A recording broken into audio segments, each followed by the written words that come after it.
First tonight, that breaking news from the White House. There were expectations that President Trump was set to announce that he was sending another 4,000 U.S. troops into Afghanistan in an effort to bring America's longest war to a close. But as usual with this White House, expect the unexpected. We will not talk about numbers of troops or our plans for further military activities. Let's get you up to speed on the other highlights from that primetime address. Delia Gonçalves is here with that. That's right. This is part of the president's new strategy, he says, from a time-based approach to a conditions approach. President Trump says the country will not, as you heard it, announce plans, dates, or numbers of troops, but he did say the nation must seek an honorable and enduring outcome worthy of the lives lost in America's longest war. The American people are weary of war without victory. I share the American people's frustration. Against his original instinct to pull out of the war, the president says the nation will not withdraw troops like his predecessor, President Obama. The vacuum we created by leaving too soon gave safe haven for ISIS to spread.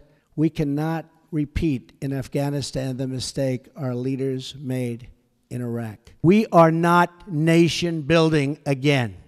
We are killing terrorists. President Trump, speaking to soldiers at Fort Myers, highlighted that his new plan gives soldiers more authority to target terrorists. These killers need to know they have nowhere to hide. Retribution will be fast and powerful. President Trump also threatened to end Americans' partnership with Pakistan if that country continues to harbor terrorists.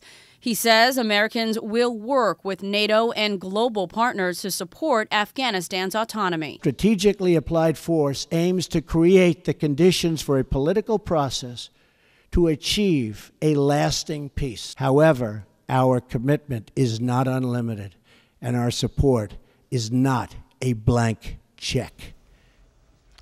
Now, before getting into the meat of tonight's speech, President Trump seemingly made a comment about the racial unrest in Charlottesville by saying, quote, "We cannot remain a force for peace in the world if we cannot keep peace at home."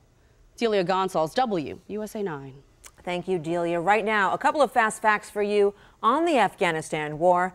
There are about 8,400 U.S. forces in the country right now, most training and advising the Afghan army. Since combat operations began there, right after September 11, 2001, 2,346 U.S. troops have died while serving in Afghanistan.